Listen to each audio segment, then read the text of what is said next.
لله نحمده ونستعينه ونستغفره ونؤمن به ونتوكل عليه ونعوذ بالله من شرور أنفسنا ومن سيئات أعمالنا من يهده الله فلا مضل له ومن يضلله فلا هادي له ونشهد أن لا إله إلا الله وحده لا شريك له ونشهد أن سيدنا وسندنا وحبيبنا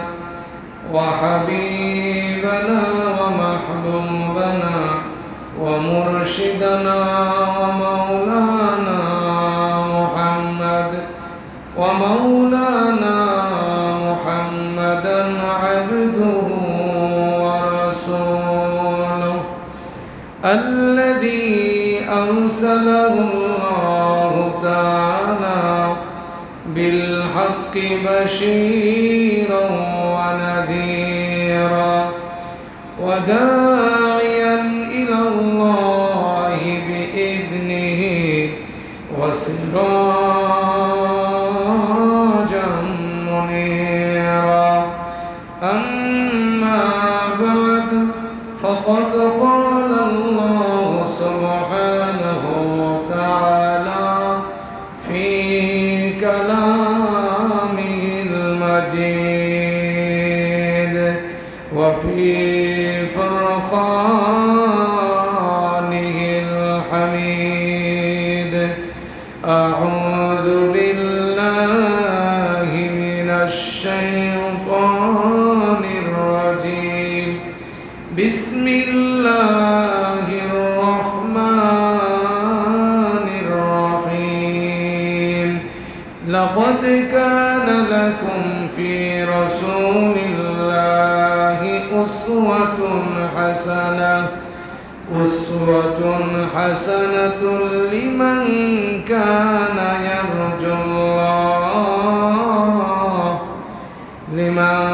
كان يرجو الله واليوم الآخر وذكر الله كثيرا وقال رسول الله صلى الله عليه وسلم الكيس من دان نفسه وعمل لما بعد الموت والعاجز من اتبع هواه وتمنى على الله أو كما قال عليه الصلاة والسلام بارك الله لنا ولكم في القرآن الحكيم ونفعنا وإياكم بالآيات والذكر الحكيم وقال في شان حبيبه ومحبوبه ومعشوقه آمرا ومخبرا إن الله وملائكته يصلون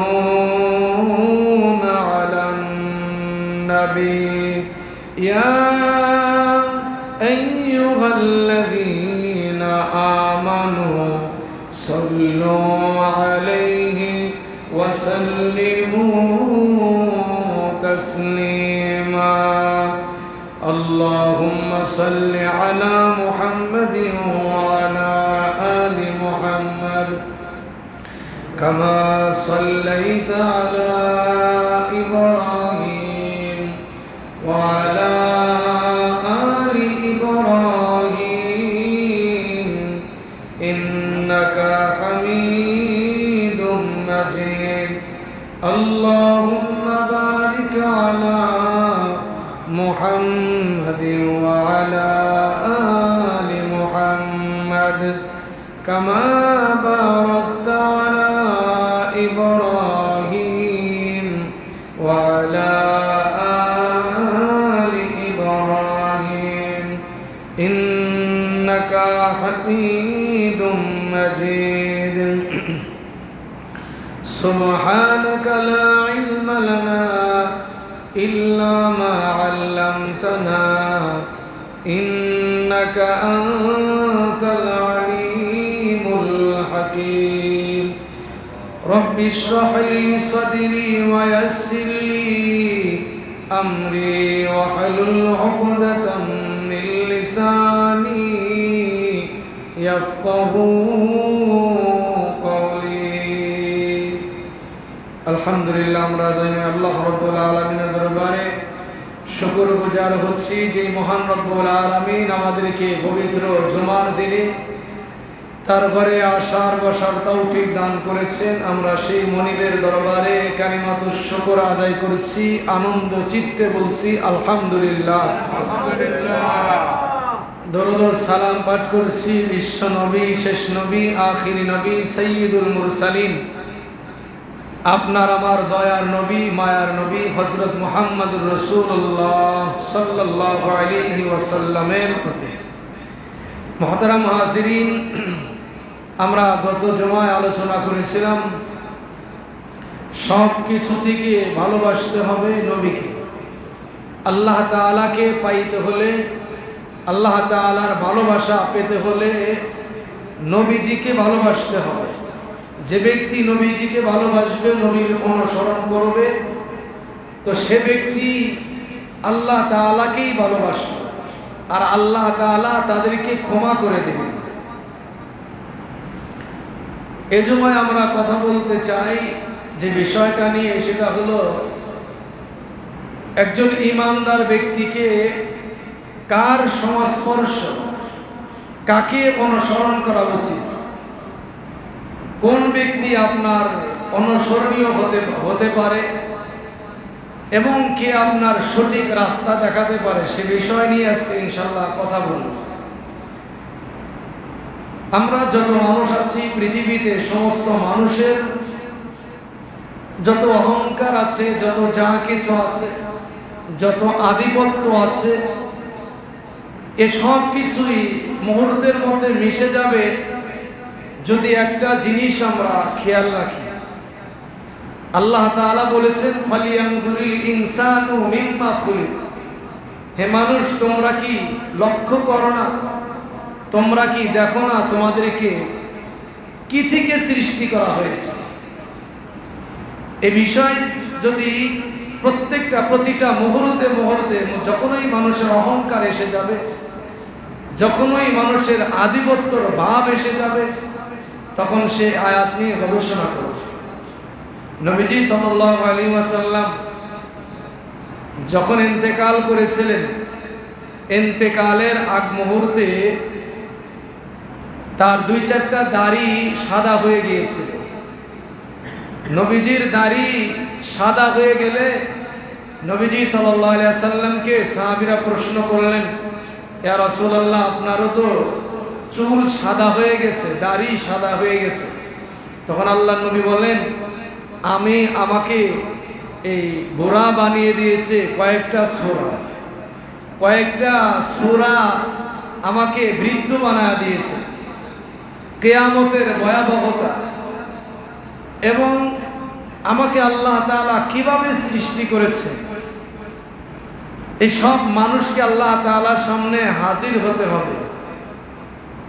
যে আল্লাহ তাআলা বলেন, ইয়া আইয়ুহাল মুদ্দাসসির, সূরা নাবা, আম্মা ইয়াতাসাআলুন আনিন নাবাইল আযীম, এরকম যত সূরা আছে, যত আয়াত আছে,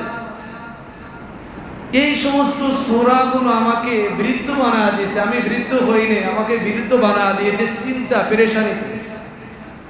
আমরা বলি যে এ ব্যক্তির খুব পেরেশানির কারণে তার মাথার চুল সাদা হয়ে গেছে। আসলে বাস্তব, যদি কোনো ব্যক্তি আখিরাতের চিন্তা করে, আখিরাতের ফিকির করে, সে দুনিয়াতে থেকে তার চুলগুলো সাদা হয়ে যায় আখিরাতের চিন্তায়, দুনিয়ার চিন্তায় নয়। এজন্য চিন্তা করতে হবে আখিরাতের চিন্তা, অনুসরণ করতে হবে। বন্ধু যদি কাউকে বানাতে হয়, আবার আমার নবীর যারা ওয়ারিস আছে তাদেরকে বন্ধু বানাতে হবে। হযরত নবীজি সাল্লাল্লাহু আলাইহি ওয়াসাল্লাম তিনি যখন মক্কা নগরীতে ছিলেন, ওই সময় একজন বড় ব্যবসায়ী ছিল, উকবা ইবনে আবি মুঈত। তিনি, তার একটা অভ্যাস ছিল, ভালো অভ্যাস ছিল, তিনি যখন ব্যবসায় লাভবান হতো, ব্যবসায় লাভবান হলে ফিরে এসে তিনি সমাজের, তার এলাকার ভালো ভালো মানুষগুলোকে দাওয়াত দিয়ে খাওয়াতেন। এটা ভালো স্বভাব। কিন্তু তার একজন বন্ধু ছিল, সে বন্ধু হলো সবচেয়ে বড় জালেম। সে জালেম হলো উমাইয়া ইবনে খলফ। এই উমাইয়া ইবনে খলফ, এই খলফের কথায় সে বিভ্রান্ত হয়েছে। তার কাছে সত্য দাওয়াত এসেছিল।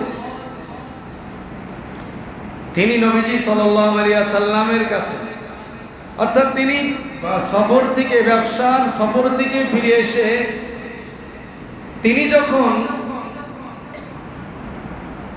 ফিরে আসলেন, স্ত্রীর সাথে পরামর্শ করলেন কাকে কাকে দাওয়াত দেওয়া যায়। তখন স্ত্রী বলল, স্ত্রীর কাছে পরামর্শ করলো, আবু জাহেলকে দাওয়াত দেওয়া যায়, বলে না, আবু জাহেলকে দাওয়াত দেওয়া যায় না। আবু জাহেল তো মানুষের টাকা মেরে খায়, সে সুদের টাকা নেয়। তে বললো আবুল আহাবকে, বলে আবুল আহাবকে দেওয়া যাবে না, আবুল আহাবও সে নেতা মানুষ, মানুষের টাকা মেরে খায়, এই সমস্ত মানুষকে দাওয়াত দেওয়া যাবে না। যেহেতু তুমি ভালো মানুষকে দাওয়াত দিতে চেয়েছো, তো যদি দাওয়াত দিতেই হয় তো একজন ব্যক্তিকে দাওয়াত দিতে পারো, সে হলো মুহাম্মাদুর রাসূলুল্লাহ। জোরে বলেন সাল্লাল্লাহু আলাইহি ওয়াসাল্লাম। দাওয়াত দিতে হলে একজনকেই দাওয়াত দিতে হবে। তো উকবা ইবনে আবি মুঈত, এই উকবা আল্লাহ রাসূলের কাছে আসলেন। আল্লাহ রাসূলের কাছে এসে নবীজিকে বললেন, ইয়া রাসূলুল্লাহ, আমি আপনার কাছে এসেছি, আপনি কি করেন, আমার দাওয়াত কবুল করেন, আগামীকালকে দুপুরে আমার বাড়িতে খাবার খাবেন। তো উকবা ইবনে আবি মুঈত দাওয়াত যখন দিলেন, আল্লাহ রাসূল দাওয়াত কবুল করলেন। উকবা বললেন যে আপনার আরো যারা সাহাবী আছে, কয়েকজন সাহাবীকেও আপনার সাথী সঙ্গী নিয়ে আমার বাড়িতে উপস্থিত হবে। কিন্তু এই মজলিসে কিন্তু আবু জেহেল, উতবা, সাইবা, আবুল আহাব এদেরকে দাওয়াত দেওয়া হয় নাই। উমাইয়া ইবনে খলফ, তাকেও দাওয়াত দেওয়া হয় নাই। তো উমাইয়া ইবনে খলফ এই জালেম কে ছিল? সে জালেমটা ছিল যিনি হযরতে বিলাল রাদিয়াল্লাহু তাআলা আনহুকে নির্মমভাবে অত্যাচার করেছিল, যিনি নবীজি সাল্লাল্লাহু আলাইহি ওয়াসাল্লামের এই সাহাবী, কালো সাহাবীকে প্রচন্ড গরমের মধ্যে, মরুভূমির মধ্যে টানা হেঁচড়া করেছে, চাবুক দিয়ে তার সমস্ত শরীরে আঘাত করেছে, বড় বড় পাথর দিয়ে মরুভূমির মধ্যে বুকের উপর বড় পাথর চাপা দিয়ে রেখেছিল, হাতের উপর পাথর চাপা দিয়ে রেখেছিল। সেই জালেম এত বড় জালেম ছিল, একজন মানুষকে কিভাবে কষ্ট দিয়েছে। তখন শুধু হযরত বিলাল রাদিয়াল্লাহু তাআলা আনহুর একটাই উত্তর ছিল আহাদ, আহাদ শব্দটাই ছিল আহাদ, আল্লাহু আহাদ, আমার আল্লাহ এক। যখন ওই বিলাল রাদিয়াল্লাহু তাআলা আনহু বলেছিলেন আহাদ আহাদ আল্লাহু আহাদ, আমার আল্লাহ এক, তার গায়ে আরো বেশি আগুন ধরত। বলে কি, তার দোষটা কি ছিল? দোষটা ছিল সে কেন নবীর কালেমা পড়ে মুসলমান হলো, এটাই তার অপরাধ। দেখবেন সমস্ত পৃথিবীতে আজ মুসলমানরা মার খাচ্ছে কেন? একটাই অপরাধ, তারা হকের কথা বলে। হকের কথা যারা বলবে তারাই মার খাবে, হকের কথা যারা বলবে তারাই দুনিয়াতে লাঞ্ছিত অপমানিত হবে। কিন্তু অপমানিত হওয়ার পরে আল্লাহ তাআলা এই সমস্ত মানুষকে মর্যাদা বাড়িয়ে দিবেন। এজন্য হযরত রাসূল করিম সাল্লাল্লাহু আলাইহি ওয়াসাল্লামকে দাওয়াত দিলেন, নবীজি দাওয়াত গ্রহণ করলেন।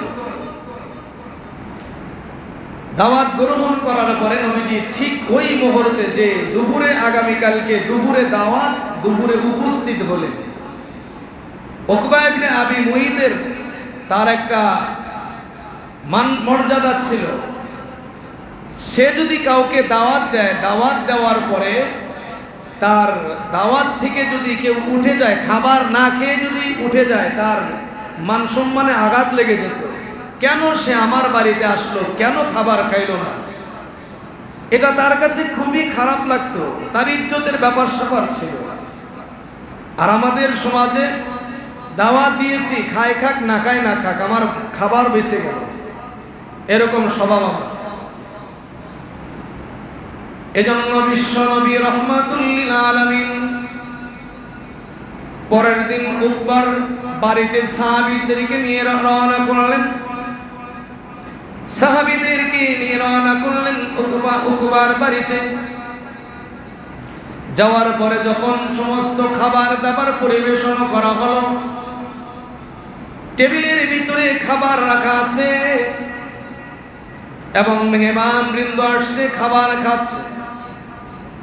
উকবা ইবনে আবি মুঈত লক্ষ্য করে দেখে সমস্ত টেবিলের লোকজন, মেহমানরা খাবার খাওয়া শুরু করেছে। আল্লাহ রাসূলের সাহাবীদের সামনেও খাবার এসেছে, রাসূলের কাছেও খাবার এসেছে। সাহাবীরা খাবারের প্লেটে হাত রেখেছে আর নবীর দিকে তাকিয়েছে। আমার নবী খাবে তো আমরা খাবো, আমার নবী খাবে না আমরা খাবো না। এমন সময় দূর থেকে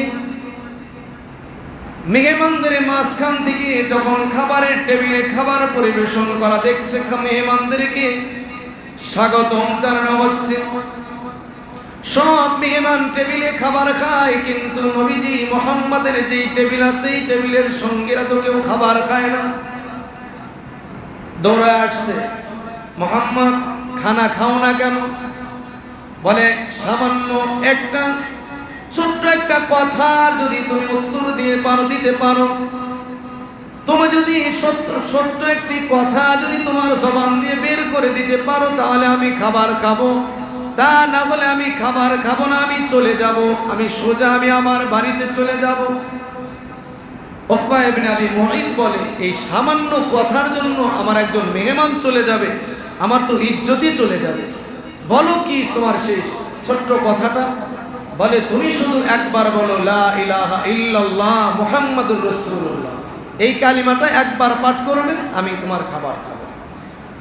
উকবা ইবনে আবি মুঈত রাসূলুল্লাহ সাল্লাল্লাহু আলাইহি ওয়াসাল্লাম যখন বললেন, তখন রাসূলের সাথে মুখ নাড়িয়ে নাড়িয়ে বললেন লা ইলাহা ইল্লাল্লাহু মুহাম্মাদুর রাসূলুল্লাহ ওয়া আশহাদু আন্না মুহাম্মাদান আবদুহু ওয়া রাসূলুহু।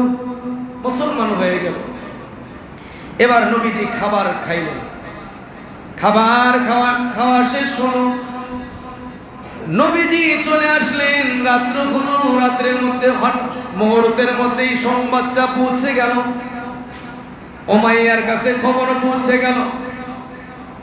উমাইয়ার কানে যখন এসে গেল, সবচেয়ে বন্ধু ছিল উকবা ইবনে আবি মুঈতের বন্ধু ছিল, ঘনিষ্ঠ বন্ধু ছিল এই জালেম উমাইয়া। উমাইয়া যখন জানতে পারলো আমার বন্ধু উকবা সে মুসলমান হয়ে গেছে, নবীর কাছে মুহাম্মাদের কালেমা পড়ে মুসলমান হয়ে গেছে, এবার রাতের অন্ধকারে চলে গেল উকবা ইবনে আবি মুঈতের বাড়িতে। হে উকবা, হে বন্ধু, তুমি কেন আমাকে না জানিয়ে তুমি সমস্ত কাজে আমার সাথে পরামর্শ করো? আজকে কেন আমার সাথে পরামর্শ না করে তুমি মুসলমান হয়ে গেল, আমি তো বুঝতে পারলাম না। কেউ কেউ কালেমা পড়ে রাজনীতি করার জন্য। এই বিষয়টা এখান থেকে তারা আসছে, যারা এই কালেমা পাঠ করে রাজনীতি করার জন্য, এখান থেকে আমার মনে হয় শিক্ষা নিয়েছে। দেখবেন নির্বাচন আসলে টুপি পাঞ্জাবি খুব সুন্দর মতো লাগায় মানুষকে বোঝায় চরিত্র খুব সুন্দর, মানে ফুলের মতো পবিত্র, নামাজ পড়ে না, একত্ব, এরকম সুন্দর। মানে নির্বাচন আসলে কি সুন্দর পাঞ্জাবি, সাদা পাঞ্জাবি, কি সুন্দর টুপি। জনমে কোনোদিন টুপি মাথায় দেয় না, পাঞ্জাবি গায়ে দেয় না। নির্বাচন আসছে, নির্বাচন এই যে এখন সময়, কত মানুষ কত সুন্দর, কত কথা বলবে, কত সাধুবাদ জানাবে। বিগত সরকার যখন ক্ষমতায় এসেছিল, ওই চাট লাগা দিছিল 8 টাকা 10 টাকা কেজি চাল খাওয়াবো, এরকম চাট লাগা দিছিল। এখনো এই যে সময়টা আসছে, যে এখন কে কার আগে ক্ষমতায় যাবে, কে কেমনে ক্ষমতায় যাবে, কত সুবিধা দিবে, আগে থেকেই কি বন্টন। মনে হয় বাবার বাড়ির মামার বাড়ির মামার বাড়ি থেকে এনে এনে সব আমাদেরকে দিয়ে দিবে, এত সোজা না। এজন্য যদি টুপি দিতেই হয়, পাঞ্জাবি দিতেই হয়, তো আল্লাহ রসুলের মোহাব্বতে দিতে হবে। তো রাতের অন্ধকারে যখন উমাইয়া উকবার কাছে চলে গেল, উকবা বলে, আরে বলো, শোনো, আমি তো কালেমা পড়েছি, রাজনীতির কালেমা। সেটা আবার কিভাবে? আমি যদি আমার মেহমান একজন না খেয়ে চলে যাবে, এটা আমার কাছে বরদাস্ত হয় না। কেন একজন আমার মেহমান না খেয়ে চলে যাবে? এজন্য আমি আমার এই জবানটা দিয়ে ঠোঁট নাড়ায়া, এবারটা অন্তর ঠিক আছে, অন্তর থেকে আমি পড়ি নাই, আমি এই জবান থেকে শুধুমাত্র উচ্চারণ করেছি যাতে মেহমান খানা খায়। এজন্য দেখবেন নেতারাও এটা বোঝা যায়, যখন নির্বাচন চেয়ারম্যান এমপি মন্ত্রী হয়ে আসে, আসার পরে রাস্তাঘাট ভাঙ্গা থাকে, ভাঙ্গা থাকার পরে বলে, বেটা আমি তো টুপি পাঞ্জাবি মাথায় দিয়েছিলাম রাস্তাঘাট ঠিক করার জন্য না, আমি তোমাদের কাছ থেকে ভোট কিনে নিয়ে আমি এমপি হয়েছি, চেয়ারম্যান হয়েছি, আমি এবার তোমাদের রাস্তা কেন ঠিক করব? কি কন? ভোট বিক্রি করে 1000 500 1000 টাকা দিয়ে দিয়ে হাজার হাজার কোটি টাকা খরচ করে একজন এমপি নির্বাচিত হয়। নির্বাচিত হওয়ার পরে এই হাজার কোটি কোটি টাকা যে খরচ করলো, এই টাকা আগে উঠাবে নাকি রাস্তা ঠিক করবে? বলেন, যেই টাকাগুলো খরচ করছে এই টাকা উঠাবে নাকি রাস্তা ঠিক করবে? বলেন। দোষ আমাদের, দোষ আমাদের। চেয়ারম্যান এমপি মন্ত্রী তাদের দোষ নাই, দোষ হলো আমাদের। কারণ আপনি কেন 1000 টাকার লোভ সামলাইতে পারলেন না? কেন আপনি 1000 টাকার লোভ সামলাইতে পারলেন না? 5000 টাকা দিয়েছে তো আর একজনকে ভোট দিয়ে দিলেন, ইমানকে বিক্রি করে দিলেন। অমিয়ারা, একজন ব্যক্তিকে আপনি ভোট দিবেন, যেই ব্যক্তিকে ভোট দিবেন আপনি টাকা খাচ্ছেন, টাকা খেয়ে ভোট দিচ্ছেন।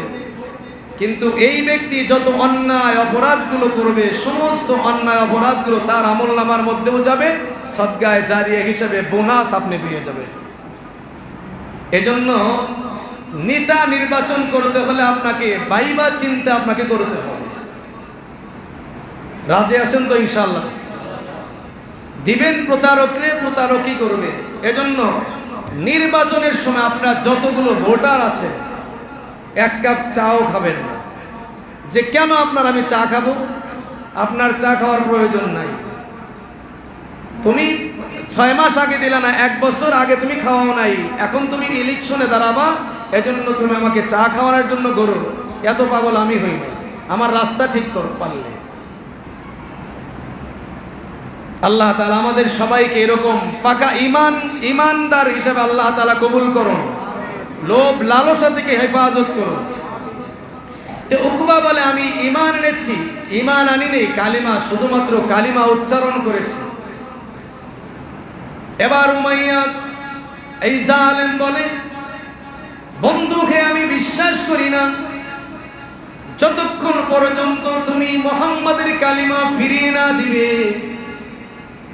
তুমি যেরকম ভাবে তার মন রক্ষা করার জন্য কালিমা পড়েছিলে, আমরাও যত নেতা আছে, আবু জাহেল, উতবা, শাইবা, আবু লাহাব, আমরা তো বড় বড় নেতা আছি, আমরাও তোমাদেরকে মুহাম্মাদের চাপ সৃষ্টি করার কারণে তুমি যখন কালেমা পড়েছিলে, আমরাও সবাই তোমাকে চাপ দিব, মুহাম্মাদের কালিমাটা ফিরিয়ে দিবে। রাতের গভীরে যখন এই পরামর্শ করা হলো, সকালবেলা ঘুম থেকে জাগ্রত হয়ে উমাইয়া সঙ্গে সঙ্গে উকবা ইবনে আবি মুগীতের বাড়ি চলে আসলো। বলে, এ উকবা, দেখো আমার নেতা কর্মী যারা আছে সবাই চলে এসেছি, জলদি করে চলো, মুহাম্মাদের কালিমা ফিরিয়ে দিতে হবে, তা না হলে আমরা বিশ্বাস করব না তুমি আসলে ঈমান মুখে থেকে কালিমা মুখে মুখে উচ্চারণ করেছো নাকি অন্তর থেকে বিশ্বাস করেছো, এটা আমরা বিশ্বাস করব না যতক্ষণ পর্যন্ত এর প্রমাণ আদি না পেশ করবে। এত বড় জালেম, এই জালেমের কথা শুনে উকবা ঈমানের মতো দৌলতটা হারালেন। চলে আসলে মুহাম্মদ সাল্লাল্লাহু আলাইহি ওয়াসাল্লামের কাছে, আল্লাহ রাসূলের কাছে আসলে উমাইয়া বলল, বন্ধু, কিভাবে তুমি কালিমা ফিরিয়ে দিবে? তার চেহারার মধ্যে থুতু নিক্ষেপ করবে। নাউজুবিল্লাহ বলেন। আমার নবী, যেই নবীর গায়ে মশা মাছি বসা হারাম ছিল, ওই নবীর চেহারা মুবারকের মধ্যে একজন কাফিরের কথায় ঈমান আনার পরে, জান্নাত ক্রয় করার পরে যেই ব্যক্তিটা আমার নবীর চেহারা মুবারকের মধ্যে থুতু নিক্ষেপ করেছিল, এই থুতু নিক্ষেপ করাটা রাসূলের মুখে আসার তো দূরের কথা, সঙ্গে সঙ্গে ঘুরে তার চেহারার মধ্যে লেগে গিয়েছিল। উকবা যিনি থুতু মেরেছিল তার গায়ে লেগে গিয়েছিল। থুতুটা যখন উল্টা ব্যাগ নিয়েছিল, তখন তার চেহারার মধ্যে যখন লেগে গিয়েছিল, তার চেহারাটা জ্বলে গিয়েছিল, চিৎকার আরম্ভ করে দিয়েছিল। চিৎকার করেছিল, হায় আমি কি করেছি? এ তো খুব জ্বলতেছিল। শুধুমাত্র থুতুটা নবীর থুতু দেয় নাই, নিজের থুতু নিজেরই উল্টা এসেছে, এজন্য এত জ্বলতেছিল। নবীজি সাল্লাল্লাহু আলাইহি ওয়াসাল্লাম উকবাকে ডাক দিয়ে বললেন, উকবা, তুমি জান্নাত ক্রয় করার পরে তুমি তো ছিলে জাহান্নামের আসামি। জাহান্নামের আসামি ছিলে, জাহান্নাম থেকে মুক্তি লাভ করেছিলে, জাহান্নামের খাতায় থেকে নাম কাটিয়ে দিয়েছিলে, জান্নাতের খাতায় তোমার নামটা উঠে আনিয়েছিলে। তুমি কেন ইসলাম ত্যাগ করে তুমি উমাইয়ার কথা মতো তুমি আমার চেহারায় থুতু নিক্ষেপ করলে? তখন সঙ্গে সঙ্গে আল্লাহ রসুলের চোখ বেয়ে পানি পড়তে আরম্ভ করেছিল। আল্লাহ রসুল বলে, কিরে উকবা, কি আমার অপরাধ ছিল? আমার কি অপরাধ? তুই আমারে থুতু ফিরিয়ে দিলি, থুতু নিক্ষেপ করলি, কি অপরাধটা আমার ছিল? আল্লাহ তাআলা জিবরাইল আলাইহিস সালামের মাধ্যমে আয়াত নাযিল করলেন, ওগো আল্লাহর রাসূল, আপনি মনে কষ্ট নেবেন না। ওয়া ইয়াউমা ইয়া'আদ্দুল যালিমু আলা ইয়াদাইহি ইয়াকুলু ইয়া লাইতানি ইত্তাখাযতু মা'আর রাসূলি সাবিলা। আল্লাহ তাআলা জিবরাইল আলাইহিস সালামের মাধ্যমে বললেন, এ জিবরাইল, আমার নবীকে বলো সে যেন কোনো কষ্ট না পায়, যে তার চেহারার মধ্যে থুতু দিয়েছিল, যে তার চেহারায় থুতু দিয়েছে, এই ব্যক্তির অবস্থাটা কি হবে কিয়ামতের দিন? আফসোস করে বলবে, ইয়া লাইতানি, ইয়া লাইতানি। ওয়া ইয়াউমা ইয়া'আদ্দুল যালিমু আলা ইয়াদাইহি ইয়াকুলু ইয়া লাইতানি, ইয়া লাইতানি লাম আত্তাখির ফুলানান খলিলা, ইয়া ওয়াইলাতা লাইতানি লাম আত্তাখির ফুলানান খলিলা। সে আফসোস করে তার হাত কামড়াবে, হাত কামড়িয়ে কামড়িয়ে খেয়ে ফেলবে, গোশত খেয়ে ফেলবে, হাড় খেয়ে ফেলবে, আর আফসোস করে বলবে, হায় রে হায়, হায় আমার আফসোস, আমার কাছে লাকাদ আদাল্লানি আনি যিকরি বাদা ইদ জানি। আমার কাছে সত্য এসেছিল, আমার কাছে মুহাম্মাদের কালিমা, মুহাম্মাদের যে সত্য ধর্ম ছিল, সেই সত্য ধর্মটা আমার কাছে এসেছিল। কিন্তু তারা আমাকে, আমার কিছু বন্ধু, আমার খারাপ বন্ধুগুলো আমাকে বিভ্রান্ত করেছে। ইয়াকুলু ইয়া লাইতানি ইয়া ওয়াইলাতা লাইতানি লাম আত্তাকিল ফুলালান খলিলা। আফসোস করে করে বলবে, হায় আফসোস, আমি যদি অমুককে বন্ধু না বানাইতাম, আমি যদি মুহাম্মাদের কথা শুনে মুহাম্মাদের সাথেই থেকে মুহাম্মাদের অনুসারীদেরকে মেনে মেনে দেখে দেখে যদি আমরা পথ চলতাম, কতই না ভালো হতো। আর আজকে আমার এই অবস্থা হতো না। আফসোস করে কান্না করতে থাকবে, কিন্তু আফসোস করলে লাভ হবে না। যুবক ভাইদেরকে বলি, যুবক ভাইরা আজকে ওই পশ্চিমাদের কালচার গুলো দেখে দেখে নিজেদের গায়ে ফিট করে নেয়। 8 শার্ট প্যান্ট পরে মেয়েরা, ছেলেরা প্যান্ট পরে কেন? ওই যে নাই কি বলে আপনার মেসির জার্সি পরে, আমার নবীর কি জার্সি নাই? আমার নবীর যে জার্সি আছে এগুলো তুমি কি গায়ে দিতে পারো না, ফলো করতে পারো না? ওই পশ্চিমা ইহুদি নাসারাদের তুমি জার্সি গুলো তুমি তোমার গায়ে লাগাও। এটা প্রমাণ করে দিতে চাও যে আমি তাদেরকে ভালোবাসি। আল্লাহ রাসূল বলেন, আল মারউ মা মান আহাব্বা, যে যাকে ভালোবাসবে তার সাথেই সে হাসর হবে, তার সাথে কিয়ামতের দিন তার হাসর হবে। আমার নবী আমার আপনার জন্য সুপারিশ করবে, আমার আপনার বন্ধু হবে। আমার নবী আমার আপনার বন্ধু হবে। নবীদের ওয়ারিস যারা, তারা ওয়ারিস মানে আমার বন্ধু হবে। নবীর ওয়ারিস যারা আছে তারা, তাদেরকে দেখে দেখে আমরা পথ চলবো, এটাই তো আমাদের কথা ছিল। কিন্তু আজকে অন্যদের কথা শুনে, অন্যদের দিকে তাকায় আমার লিবাসকেও পরিবর্তন করে ফেললাম। কিন্তু এমন একটা সময় আসবে, ইয়া লাইতা ইয়া ওয়াইলাতা লাইতানি লাম আত্তাখিয ফুলানান খলিলা। ওই দিনটা বলবে, হ্যাঁ আমি যদি অমুককে বন্ধু না বানায়া, অমুককে আমি আদর্শ না বানায়া, আমি যদি কোনো আলেমকে বন্ধু বানা নিতাম, আমি যদি কোনো আলেমকে, কোনো দিনদার ব্যক্তিকে আমি আদর্শ বানায় তার পথ চলে চলে আমি নবীর আদর্শগুলো গ্রহণ করতাম, কতই না ভালো হতো। শুধু আফসোস করবে উমাইয়া, ওই উকবা ইবনে আবি মুঈতের মতো আফসোস করতেই থাকবে। ওই ব্যক্তি শুধু আফসোস করতে থাকবে, তার হাত কামড়াবে, হাত শেষ হয়ে গেলে খাইতে খাইতে শেষ হয়ে যাবে, আবার হাত পুনরায় আগের মতো হয়ে যাবে, কিন্তু তার আফসোস শেষ হবে না। মুহতারাম হাজিরিন, ভালো করে খেয়াল করে শোনো। এখন আমরা দুনিয়াতে আছি, এমন একটা সময় আসবে প্রত্যেকটা ব্যক্তিকে আল্লাহর সামনে হাজির হতে হবে।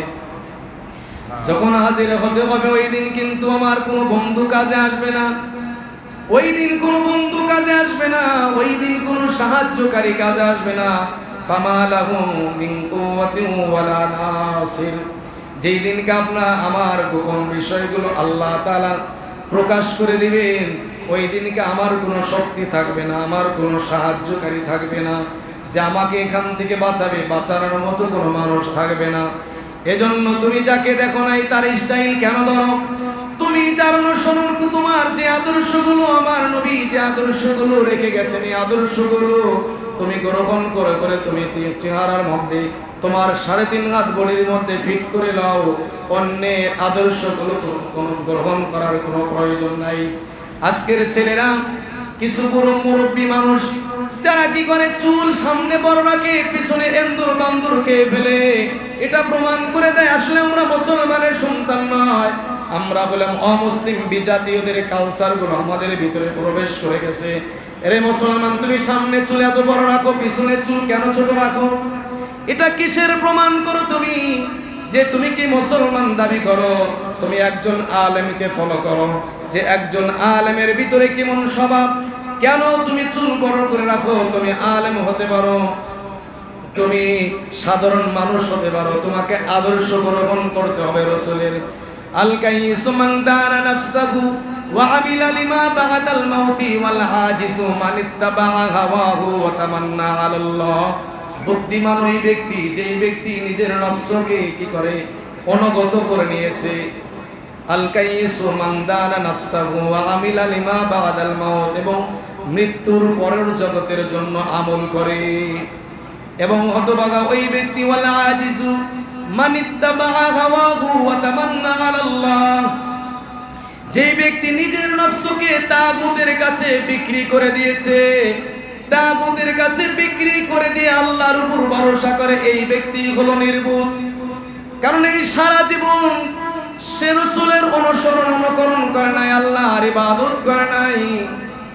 এই ব্যক্তি সামান্য কিছু সময়ের জন্য, কিছু লাভ লালসার জন্য সে যখন রাসূলের আদর্শ গ্রহণ করলো, এই ব্যক্তি আবার কি করলো? আদর্শ গ্রহণ করার পরে আবার ছেড়ে দিল। এই ব্যক্তি হলো নির্বোধ। এ হলো নিজের নফসকে, নফসের কাছে হার মেনে গিয়েছে, নফস যেটা বলে সেটাই করে।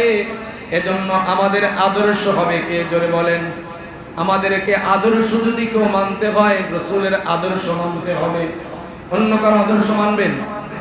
অন্য কারো আদর্শ মানা যাবে না। যদি আদর্শ মানতে হয়, রাসূলের আদর্শ মানতে হবে। এজন্য যাদের এই স্বভাবগুলো আছে, পশ্চিমাদের ওই লাল চামড়াওয়ালা কুত্তাদের স্বভাব যাদের ভিতরে আছে, এই স্বভাবগুলো পরিহার করতে হবে। তাদের জার্সিগুলো, ওই যে মেসি কি বলে, অনেক এই যে খেলা হইলে কেউ ব্রাজিল, কেউ আর্জেন্টিনা, এই সমস্ত পতাকা এরকম জার্সি আপনার গায়ে থাকতে পারে। ওই টুপি একটা, ওরকম একটা টুপি বানায়, কি বলে, টুপি বানায় মাথায় বাঁধে, বলে দেয় আমি আর্জেন্টিনা করু। বলেন আর্জেন্টিনা মানে মুসলমান না অমুসলিম? বলেন সে কি মুসলমান? আলমারহু মা মান আহাব্বা, যেই ব্যক্তি যাকে ভালোবাসবে তার হাসরও তার সাথেই হবে। তে আপনি একজন ইহুদিকে আপনি ভালোবাসছেন, তা আপনার হাসরটা কার সাথে হবে? কোনোদিনও না। মৃত্যুর সময় বলে কি বলে, বিসমিল্লাহি ওয়া আলা মিল্লাতি রাসূলিল্লাহ। আপনি মিথ্যা কথা বলছেন, আজীবন আপনি চললেন উল্টা পাল্টা, আর মরণের সময় আপনি ইমাম সাহেবকে ডেকে নিয়ে কবরের মধ্যে নামা দিয়া একজন বলল বিসমিল্লাহি ওয়া আলা মিল্লাতি রাসূলিল্লাহ, আল্লাহ রাসূলের মিল্লাতে কেমনে রাখলা? মিথ্যা কথা বলো, প্রতারক জানি কোথাকার। এ সমস্ত প্রতারক করার দরকার নাই। আপনি নিজেকে আগের থেকেই শুধরিয়ে নেন। মারা যাবেন তো আগের থেকে একটু চিন্তা করেন, মারা যাব। ফালিয়ানদুরিল ইনসানু মিম্মা খুলিক, আল্লাহ বলে বান্দা তোমাকে কোথা থেকে সৃষ্টি করা হয়েছে, কি থেকে সৃষ্টি করা হলো, সেই বিষয় নিয়ে তুমি চিন্তা করো, আমাকে কোথা থেকে বানানো হয়েছে। তাহলে আর আপনার ভিতরে আমার অহংকার আসবে না, আমি বাড়িওয়ালা, আমি টাকাওয়ালা, আমি ক্ষমতাবান, এ সমস্ত কোনো কিছুর অহংকার থাকবে না। এজন্য মুহতারাম হাজিরিন, অন্য কাউকে আদর্শ না মেনে আমার রাসূলের সুন্নাত, আমার রাসূলের সুন্নাত, মুখে দাড়ি আপনার ওঠে না, আমার রাসূলের সুন্নাত, টুপি ওঠে না, লম্বা পাঞ্জাবি একটা ওঠে না। বলে পাঞ্জাবি পরা কি সুন্নাত? নেস পোশাক পরা হলো সুন্নাত।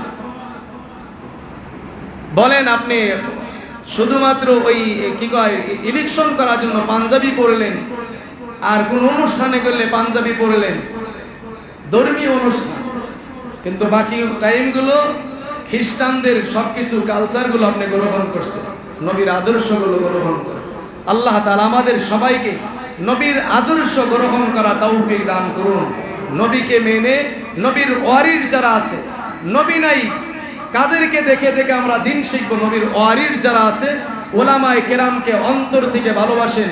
ওলামায়ে কেরামের ভিতরে যেই ব্যক্তি বিদ্বেষ রাখবে, যেই ব্যক্তি বিদ্বেষ রাখবে, সে মৃত্যুর সময় তার কালেমা নসিব হবে না। যে ব্যক্তি কোনো আলেমকে মহব্বত করবে না, আলেমকে খারাপ চোখে দেখবে, এই ব্যক্তি মৃত্যুর সময় দেখবেন নিশ্চিত কালেমা নসিব হবে। আল্লাহ তাআলা আমাদের সবাইকে হেফাজত করুন। মুহতারাম হাজিরিন, আমরা গত জুমায় বলেছিলাম, কয়েক জুমা ধরে বলেছিলাম, এই যে মসজিদের উপরে 15-16 হাজার ইট লাগবে।